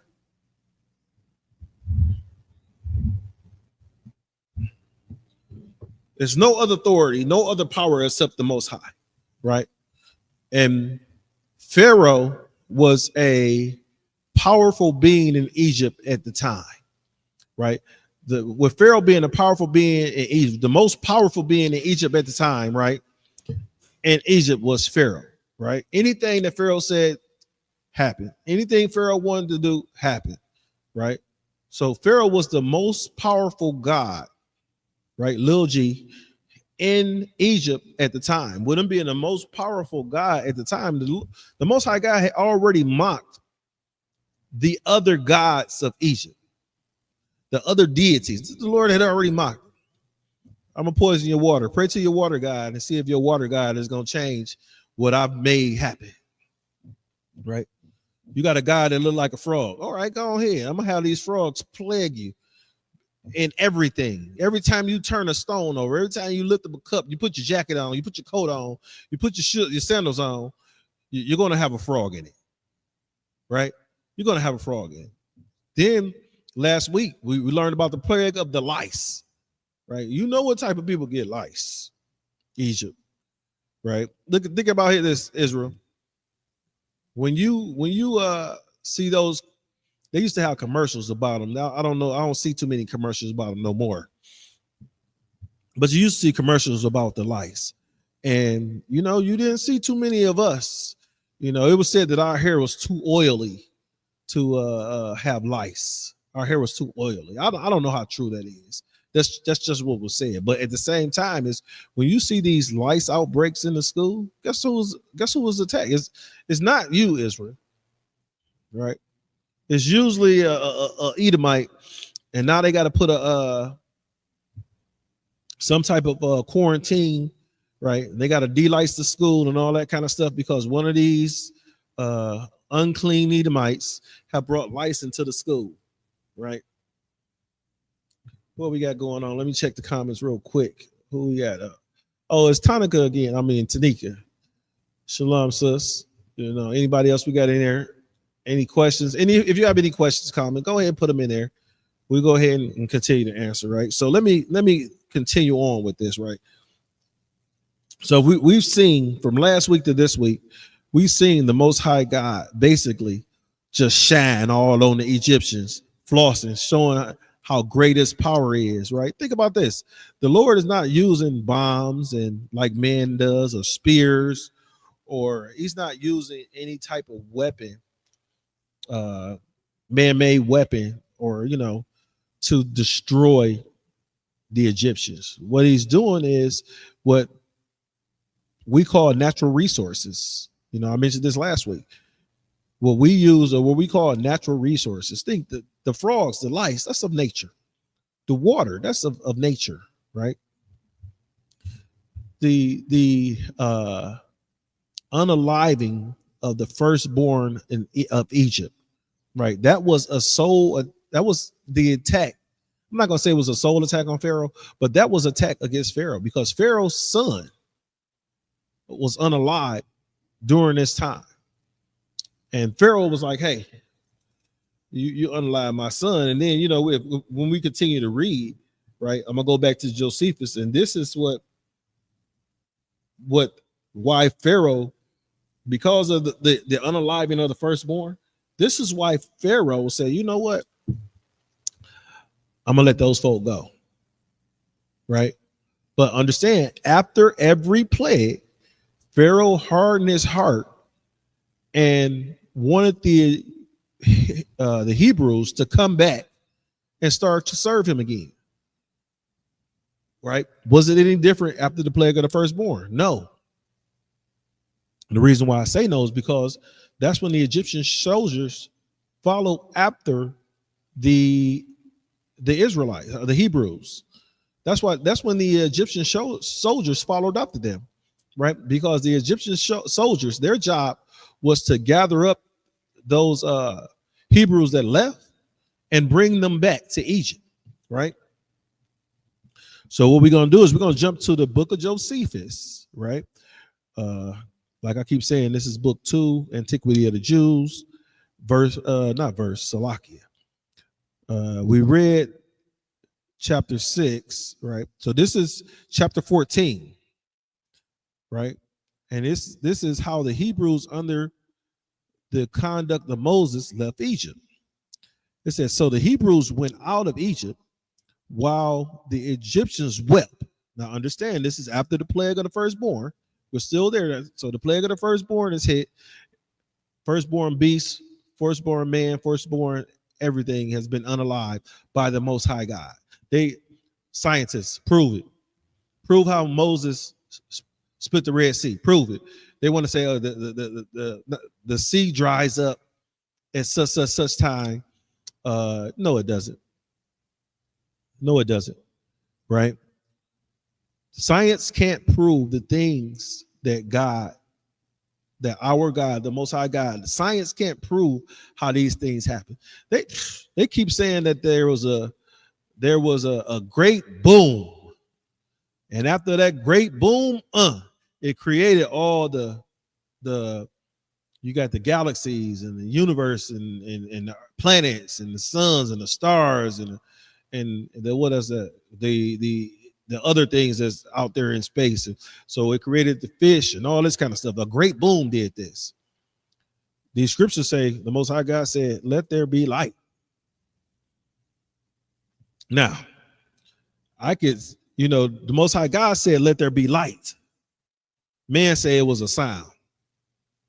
Now, I understand that after when there's, when you see an explosion, right? Understand that you see the light first, because light travels faster than sound, right? Light is so much, I have to get those numbers. Light is faster, almost twice as fast as, no, I'm not going to say that. Light is a lot faster than sound, right? And I'm not going to pull those numbers up right now.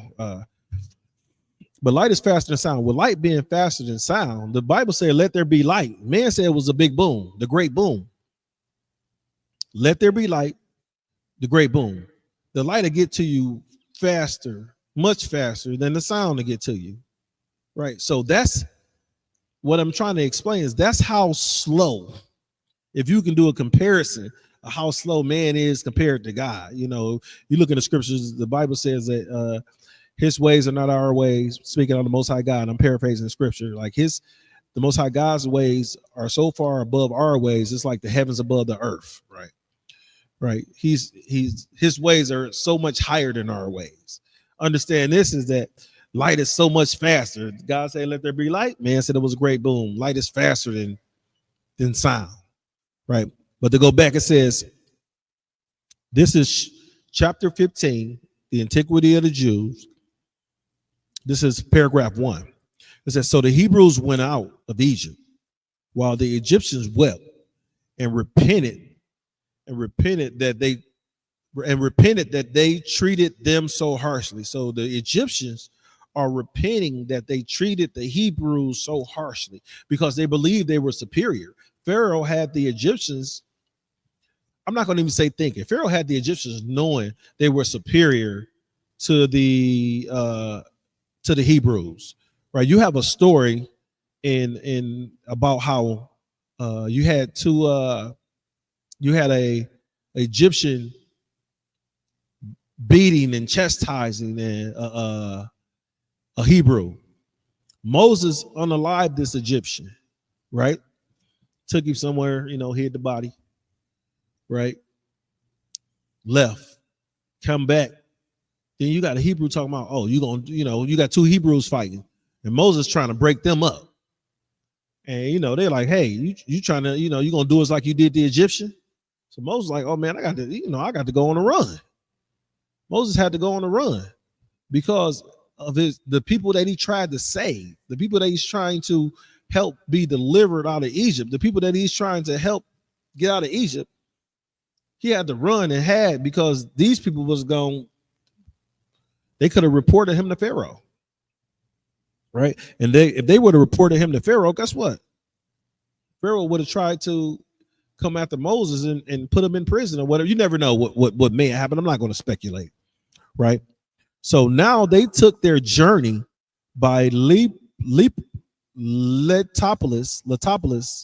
a place at the time deserted, but where Babylon was built afterwards, where Candace lay Egypt waste. But as they went away hastily, on the third day, they came to a place called Belzephon on the Red Sea. And when they had no food out of the land of Egypt, when they had no food out of the land because it was desert, they eat of loaves kneaded of flour, only warmed by a gentle heat, and the food they made use of for 30 days. For what they brought with them out of Egypt would not suffice them any longer time. And they only, while they dispensed it to each person to use much only as would serve for necessity, by not the sanctity, which is that in the memory of they want. I got it. Hold on. In memory of the want where. In memory of want we were therein. We kept a feast for 8 days. Now, this is the Feast of Unleavened Bread, which is called the Feast of Unleavened Bread, right? Understand, after the Passover begins the Feast of Unleavened Bread. You keep the Feast of Unleavened Bread for 8 days, right? But keeping the Feast of Unleavened Bread for 8 days, which means you don't eat anything with rising yeast in it, right? Think about it. They didn't have, when they were out there, during the Feast of Unleavened Bread, they didn't have the yeast to make the cakes rise and the bread rise. They didn't have that. Understand? They left in the haste. So when they left Egypt in haste, we taking what's necessary. We taking what we got to take, and we got to get gone. Because understand is that once the Lord unleashed this plague, the Egyptians would have been throwing the Hebrews up out of Egypt. They went to Pharaoh. Think about it. They went to Pharaoh, and they told Pharaoh, let these people go.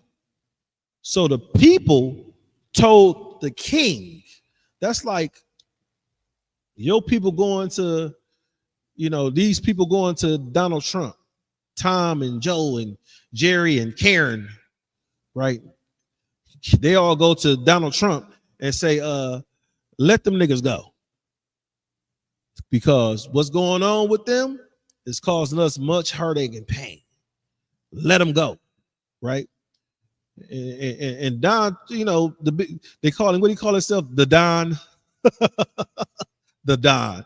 So now he went from being German to Italian. Right? Slovakia. So we're right here. It says, and when they had no food out of the land because it was desert, they will eat loaves of knitted flour. Okay, let me jump down. It says, in a while, it's dispensed to each person. Whence it was there the memory. Okay, feast of unleavened bread. It say, now the entire multitude of those that went out, including the women, the children, and not easily to be numbered, right? So, but those that were of age and fit for war were 600,000. So understand this is that the number of people that left Egypt, according to Josephus, was not. It was hard to number them, but the number of those that was that could fight, that was a war age. Understand is that with our people, with us Israelites, us true Israelites, the true Jew, we don't want our women and our children. We don't want them fighting. Right? Our women are delicate to us. But the Edomite, these other nations don't mind. They don't care if their women have to fight. They don't look at the suppressors armies right now. He don't care if his woman have to fight. He'll train her ass to carry a gun, go out and run and shoot. Right? Train her to run and shoot. Here, take this gun, bitch. Run and shoot. That's what he'll do to her. Right? We know, woman, be delicate. Right? Go out. You don't have to be, you see this, you see that in today's land, when in today's society, when you a woman be like, I got to be the man and the daddy, the mama and the daddy. Shut up. You're stupid. And the reason, I'm not going to get into that. That's another class. But you shouldn't have, you don't have to do that. You're stupid. Right? I'm looking at it. It's like, you got to be the mama and the daddy. No, be the mama. Right? Make better choices in men, and men, you make better choices in women. Don't just get the woman with that badunkadunk, right? Get you a woman with some morals. Get, ladies, right? Choose the man that you got to understand you're going to spend the rest of your life with, right? But like I was saying, that we don't want our women to go to war. We don't choose for our women to go fight.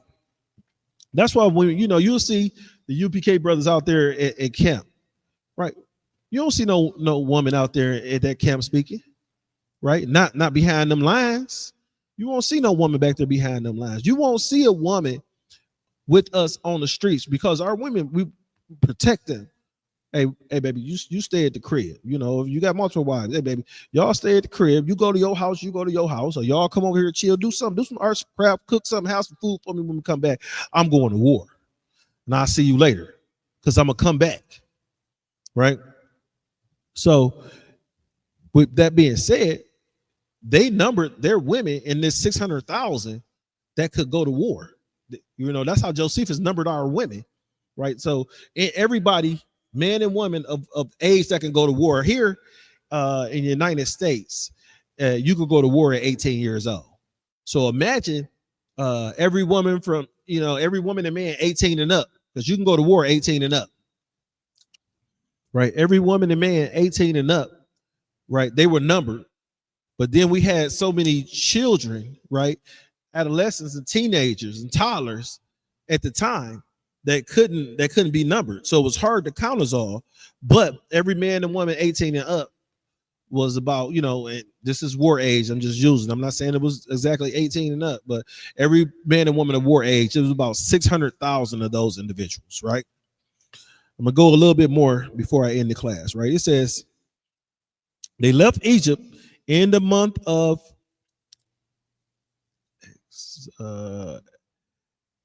Xanthus on the 15th day of the lunar month, 430 years after our father Abraham came into Canaan, but 215 years only after Jacob removed into Egypt. It says it was the 8th year of the age of the 80th year of the age of Moses. So it's saying Moses was 80 years. And of that of Aaron, 3 more. So Moses was 80, Aaron was 83. They also carried out the bones of Joseph with them, and it was charged his sons to do. Right? I guess that we can get how much time we got. Right? So understand this is that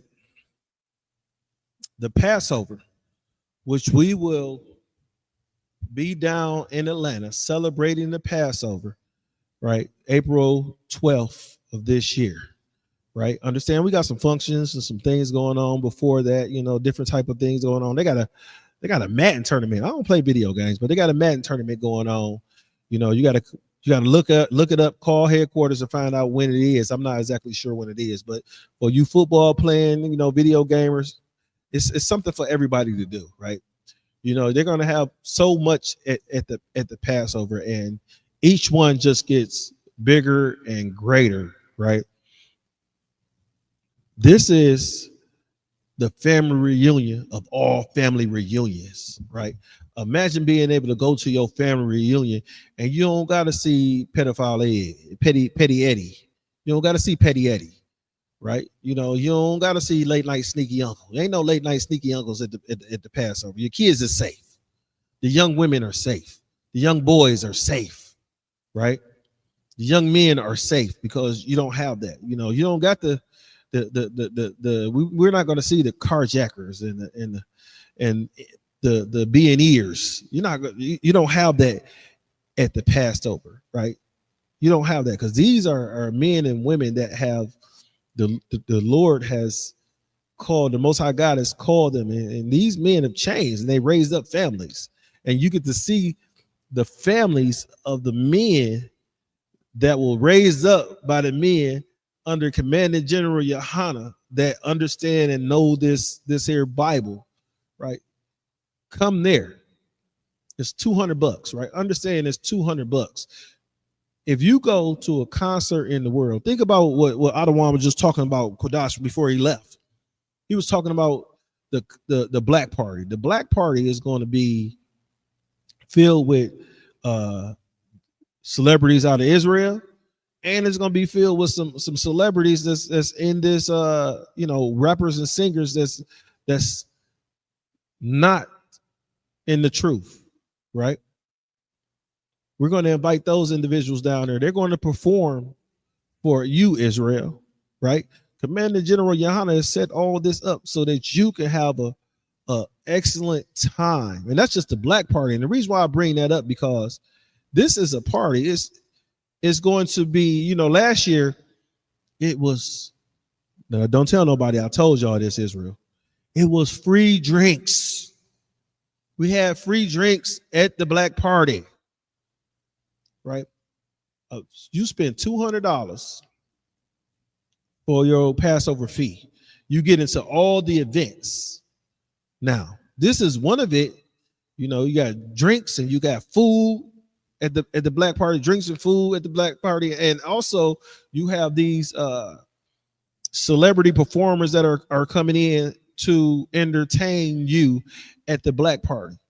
right? So these individuals got to be paid. They got housing, they got a collaborates that follows with them that has to come with them, as far as their security, their this, their that, things that they need in order for them to show up at a show to do this, right? You guys spent $200 for your Jeezy tickets, for your Lil Wayne tickets. Beyonce tickets was going for $1,000. You could have got 5 grown, because the Passover fee only $200 for people 18 and up, right? If you look according to America, people war age. It's only $200. Pay your Passover fee. Get down there and see what we doing in Atlanta, right? April 12th, under Commanding General Yohana. If you're not in the ISUBK, you're not in the truth. I'm going to say Shalom Israel, Yahweh Hashem Yahweh Shah Barakatah to the brothers, Yahweh Shamar Latah Hashem Yahweh Shah to the sisters, and in this class, Shalom Israel.